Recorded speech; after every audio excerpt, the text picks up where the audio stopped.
Previewing. Knowing what's coming is a big advantage. Have you ever been to a movie? What do they show you before the film? A preview. Why? So you come back to see more movies. Do they show you the whole movie? No, just enough to make a decision to see it. We will learn 3 previewing strategies: key sentence preview, name and number scan, and novel previewing. Each has special uses. Sometimes they are used in tandem. Key sentence previewing. We're looking for the main idea of a paragraph. Where is it likely to be? In the first sentence. Most writers start by identifying their topic. Then they add facts, opinions, and examples. The first sentence is like a subtitle. Reading that first sentence clues us in to the topic of the paragraph. We're now better prepared to read it. We read as many key sentences as we can remember. That may be as little as 2, or as many as 12 or more. Start off small and work your way up. This technique is used a majority of the time. Most readers agree it's great. Often you don't read the whole sentence. Just read until you get the key thought. Read a number of paragraphs, then go back and read all the text, including the key sentences again. That's a second exposure to important info. Example. Third quarter earnings are expected to be lower due to various factors in the economy, including but not limited to fluctuations in the international exchange rates which result from blah blah blah. So which part would be the nugget that we want?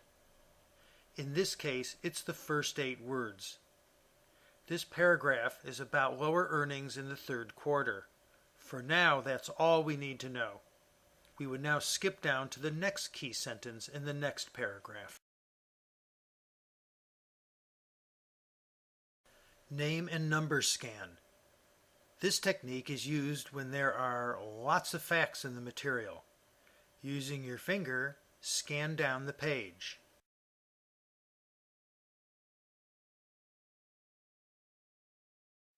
You're looking for names, places, and numbers. When you come to one, stop for 2 seconds. Either say it aloud or just acknowledge it. Then move on to the next one. Do a page or 2, about as many as you can recall.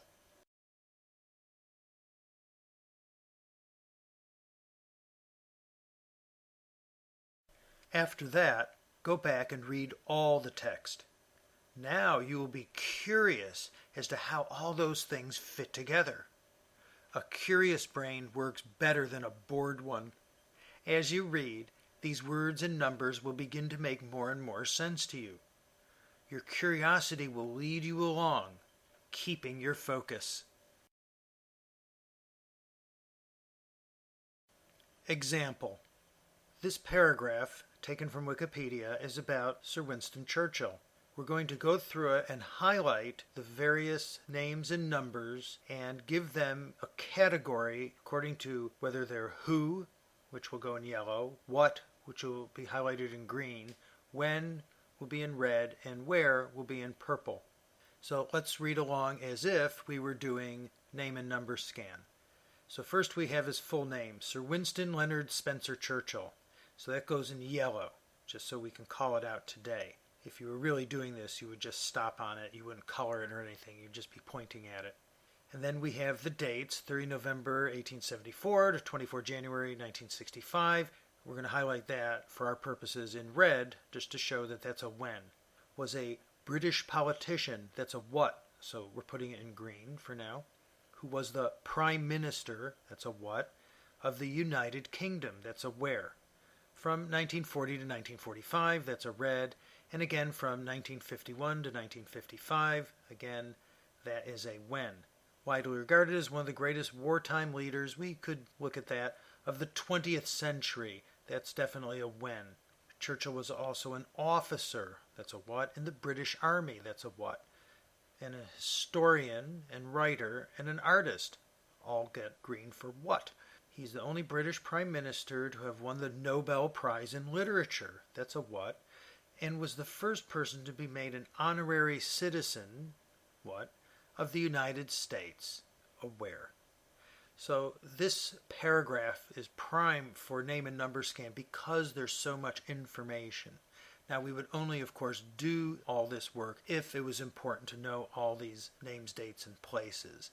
If not, we would just read it. But scanning this way gets all the facts in your head, and then when you go back and read, you're more likely to understand it and more likely to remember many of the facts and figures.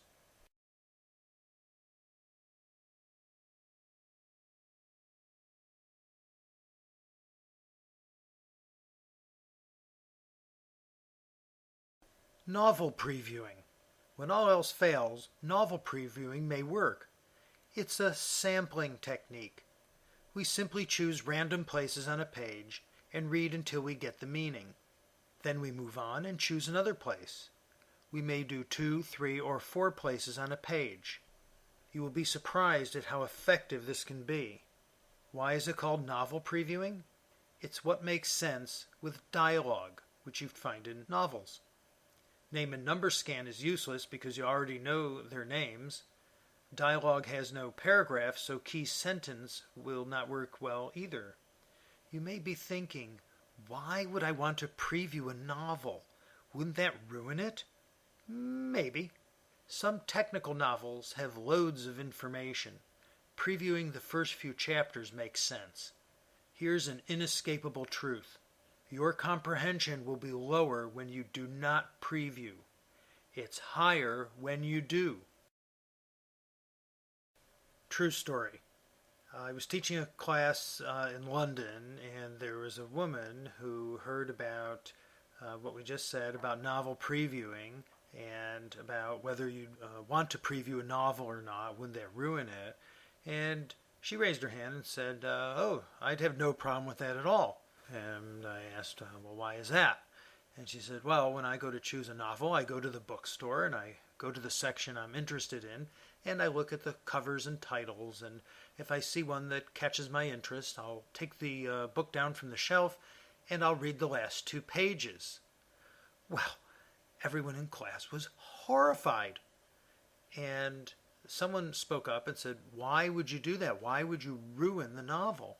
And her response was, well, if I'm going to spend 2 months with this thing, it damn well better have a good ending. Well, most people still weren't convinced. My response, if you're interested, was that with the skills that she would gain from super reading, it's not going to be 2 months. It might be more like 2 or 3 evenings, and then she'll be finished with the novel because of the speed at which she'd be taking in the information. So your commitment to any particular book is not that great. We're only talking a matter of hours, not days, weeks, and months.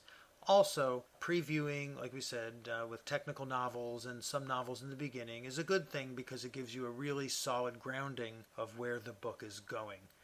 And again, I will stress that the more you preview, the greater will be your comprehension and recall.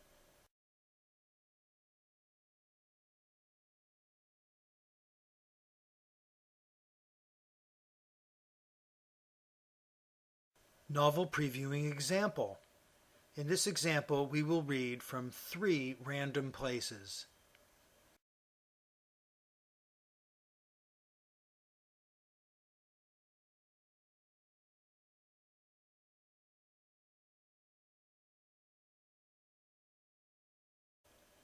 We could have done 2 or 4. They could have been anywhere on the page. Just get some space between them. Move to the next page and repeat. Do as many pages as you can recall the gist of what you've read. Then go back and read all the text.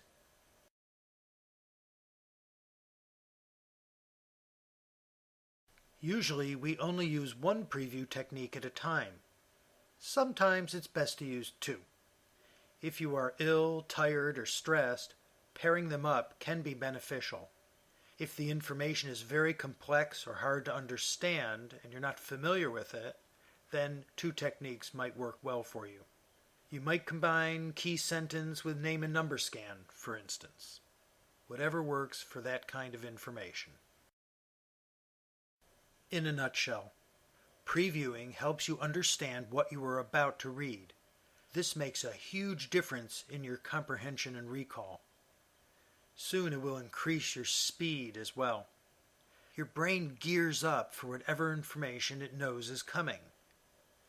Previewing is an essential part of reading. Comprehension is lower without previewing.